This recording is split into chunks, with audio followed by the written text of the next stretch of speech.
Hey guys, Heather Hooker here with the Fit Mom Tribe, and today I'm going to talk about something that is very hard for me to say. It's easier for me to do than it is for me to say, but I'm going to talk about intermittent fasting. We're just going to call it IF, but I know when you hear the word fasting, you think starving yourself, being hungry all day long. That sounds like torture, but that's not at all what intermittent fasting or IF actually is. And there's actually this whole host of benefits to doing it. It fits in well with the ketogenic, high-fat, low-carb diet, but it's not a diet in itself. It's more of a method. It's a way to accelerate your results. It's a way that you can stick to your plan and you can just kind of maximize what you're doing with your daily nutrition.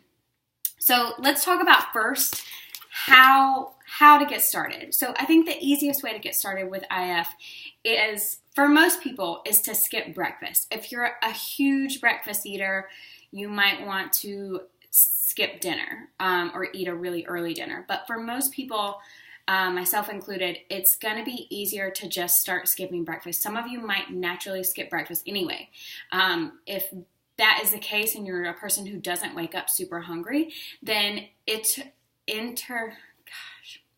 IF is going to be really easy for you. So this is how I recommend that you start. So I recommend that you start your first meal at 11 when you first get started with IF, and then you're going to eat the same amount of calories that you would eat anyway, but you're just going to eat them during this window from 11 in the morning to 8 o'clock at night. So whenever you look at the clock, you're going to look at the clock and you're going to say, okay, it's 10:30, it's not time yet. You can have a hot tea, you can have some water with some Crystal Light, you can have basically anything that's under 100 calories, some bone broth or something like that if you're starving. I do drink my ketones right when I first wake up. That tends to suppress my appetite and help me stick to this IF lifestyle. So your first meal is going to be right here at 11. You can eat whatever you want. Some people like to extend their fast a little bit longer by doing some sort of like bulletproof coffee or like a fat-fueled coffee as their first meal. That is totally up to you. So then at 8 o'clock, that's it. You're done for the day. So no nighttime snacking.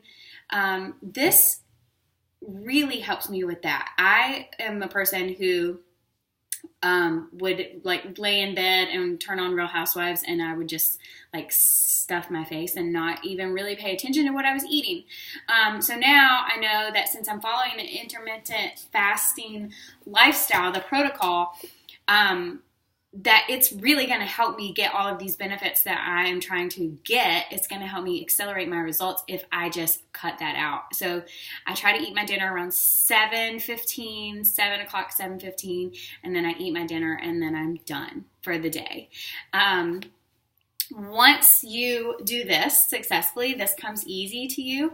And also as you transition into a higher fat, lower carb lifestyle, you are going to be fuller for longer. When your body is able to tap into that stored fat that you have and use that for fuel instead of constantly needing more glucose, you're going to be able to extend your fast almost by accident because you're just not going to be as hungry as you were. So as that happens, you're just going to move this back. So you'll say you start at 12, say you end at 7, if you can move your dinner up. A lot of times it's easier for people to start later than it is to end later because family dinner is important and you want to eat dinner with your family. So you just kind of move this back until you find the right fit for you at this moment in your lifestyle. But I think 11 to 8 is pretty easy for most people. Okay, so let's talk about some benefits of adding IF into your lifestyle, into your day, just making it part of what you do. You eat at 11, you stop eating at 8, and then you let your body burn up all that fat that not all the fat, but you let your body use all of the food that you had. You give it time to use it all up and then tap into the stored. So what's going to happen is you're going to get better weight loss without slowing your metabolism. Because, like I said before, you're still eating the same amount of calories. If your goal is 2,000 calories a day, you're still going to eat that. You're just going to eat it in a shorter time frame. So it's not going to hurt your metabolism at all to just eat in a shorter window. So it's going to stabilize your blood sugar. That is something that I have absolutely noticed myself. I am definitely somebody whose blood sugar used to kind of roller coaster.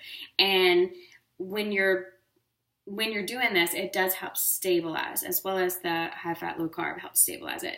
It's going to improve your insulin levels. So like I said, you're not going to be hungry all the time. The longer you do this, the easier it's going to be for you to do because you're just not hungry. It's going to result in the loss of body fat, which is different than the numbers on a scale. Numbers on a scale can measure all kinds of stuff. There's all kinds of reasons why your weight can fluctuate up to 5 pounds. But loss of body fat specifically is hard for most people. But when you allow your body to use up all of the fuel that you have eaten, and then it has to tap into your reserves. So that's kind of where the magic comes in, is it's going to start burning the body fat that you have stored up. It's going to help lower your blood pressure and your cholesterol. You're going to naturally increase the ketones in your body that your body is producing. It's going to help reduce inflammation. Inflammation has been linked to a whole host of bad, yucky stuff that you do not want. Less inflammation in your body is a good thing, a very good thing. It's going to help with free radicals. So you're going to age slower than your friends who are eating from the time they wake up to the time they go to bed, because you're actually letting your body reset. And then it's also been shown to lower the risk of cancer when paired with a reduction in glucose, which means that when you are following high fat, low carb, and you also utilize this method of eating, it's going to help you lower your risk of certain cancers. And I don't know about you, but cancer scares the snot out of me. So anything that I can do to be healthier and, whatever I think I can do to cut my risk of that and stick around for my family for a long, long time, that's my why. So on days that it gets hard and you just want to stuff your face with Oreos and junk all day long, I know that the benefits far, far outweigh those cravings that only last for a minute. So I hope that this helps. I hope that you will try this starting tomorrow. And, we got a gate crasher. Say hello. Say hello. Mom, but my baby. All right. Bye, guys.